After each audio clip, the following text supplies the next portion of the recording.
প্রথম ধাপে উপজেলা পরিষদ নির্বাচনে ভোট গ্রহণ কাল আজ সকাল থেকে কেন্দ্রে কেন্দ্রে যাবে ভোটের সরঞ্জাম।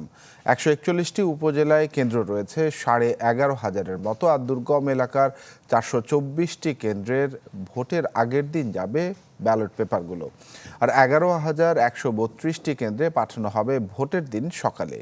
এর মধ্যে সব প্রস্তুতি শেষ করেছে নির্বাচন কমিশন, আর নিরাপত্তায় মোতায়েন থাকবে আইনশৃঙ্খলা বাহিনীর বিপুল পরিমাণ সদস্য। এই উপলক্ষে নির্বাচনী এলাকায় ঘোষণা করা হয়েছে সাধারণ ছুটি।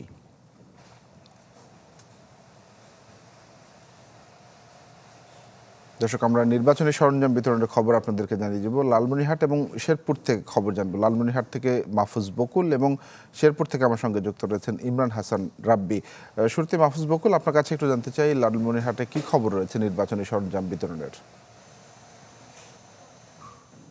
তানভীর, আপনি যেমনটি বলছিলেন যে রাত পোহালেই কিন্তু ষষ্ঠ যে উপজেলা চেয়ারম্যান তার প্রথম দফা নির্বাচন অনুষ্ঠিত হবে। লালমনিরহাট জেলার সীমান্তবর্তী যে দুটি উপজেলা রয়েছে হাতীবান্ধা এবং পাটগ্রাম, সেখানে কিন্তু ভোট গ্রহণ অনুষ্ঠিত হবে। ইতিমধ্যে জেলা নির্বাচন কমিশন থেকে সব ধরনের সার্বিক যে প্রস্তুতি রয়েছে সেগুলো কিন্তু সম্পন্ন করা হয়েছে।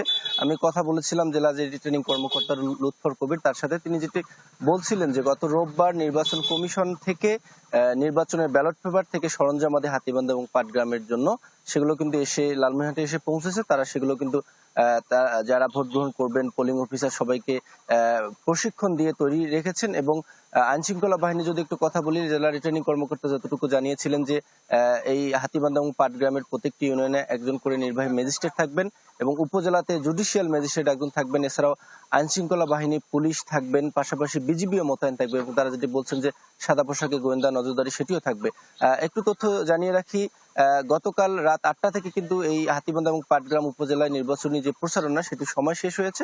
তারপরেও কিন্তু উত্তেজনা রয়েছে হাতীবান্ধা। আমি কালকেও যেমনটি জানিয়েছিলাম যে পাটগ্রামে কিন্তু নিরুত্তাপ একটি ভোট হচ্ছে, কিন্তু হাতীবান্ধায় কিন্তু যে প্রতিদ্বন্দ্বী প্রার্থীগুলো রয়েছে তাদের কিন্তু উত্তেজনা রয়েছে এবং সেখানে সংখ্যার একটা আশঙ্কা করা হয়েছে। কালকেও কিন্তু একজন প্রার্থী উপজেলা আওয়ামী লীগের যে সভাপতি তার বিরুদ্ধে সংবাদ সম্মেলন করে রাতে বিভিন্ন অভিযোগ জানিয়েছেন। তো সব মিলিয়ে এই ছিল লালমনিরহাট থেকে আমার কাছে সবশেষ। তানভীর। জি বকুল, ধন্যবাদ আপনাকে। আমরা একটু শেরপুরের খবর জানবো। ইমরান হাসান, নিশ্চয়ই শুনতে পাচ্ছেন আপনি আমাকে। কি অবস্থা, সার্বিক পরিস্থিতি কেমন, নিরাপত্তার ব্যবস্থাটি কেমন দেখছেন, সার্বিক বিষয়ে জানাবেন।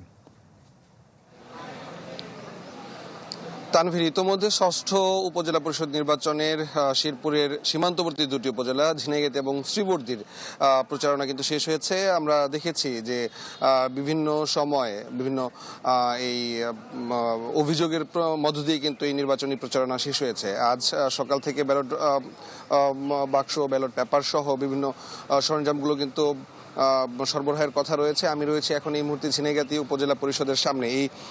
এখানে কিন্তু আইন শৃঙ্খলা বাহিনীর যে সকল সদস্যরা রয়েছেন তারা কিন্তু আসতে শুরু করেছেন এবং এখানেই কিন্তু কিছুক্ষণ পরে ঝিনাইগাতি উপজেলা পরিষদ থেকে এবং শ্রীবর্দী উপজেলা পরিষদ থেকে কিন্তু এই ভোট সরঞ্জামগুলো সরবরাহ করা হবে। আমি যদি একটু বলে রাখি যে শ্রীবর্দী উপজেলা পরিষদ নির্বাচনে যে চেয়ারম্যান পদে 7 জন, ভাইস চেয়ারম্যান পদে 14 জন, মহিলা ভাইস চেয়ারম্যান পদে 5 জন প্রার্থী প্রতিদ্বন্দ্বিতা করছেন এবং একই সাথে ঝিনাইগাতি উপজেলা পরিষদ নির্বাচনে কিন্তু চেয়ারম্যান পদে 5 জন, ভাইস চেয়ারম্যান পদে 12 জন এবং মহিলা ভাইস চেয়ারম্যান পদে 7 জন প্রার্থী প্রতিদ্বন্দ্বিতা করছেন। আমরা রিটার্নিং কর্মকর্তার কাছ থেকে যে তথ্য পেয়েছি যে শ্রীবর্দীতে মোট ভোটার রয়েছে 2,36,000, এখানে কেন্দ্র রয়েছে 86টি এবং ঝিনাইগাতিতে ভোটার রয়েছে 1,52,000, এখানে কেন্দ্র রয়েছে কিন্তু 55টি। আমরা যতটুকু তথ্য পেয়েছি যে রিটার্নিং কর্মকর্তা জানিয়েছেন যে বিপুল পরিমাণ আইন শৃঙ্খলা বাহিনী কিন্তু মোতায়েন থাকবে, র্যাব, পুলিশ, বিজিবি এবং আনসার তো থাকছেই।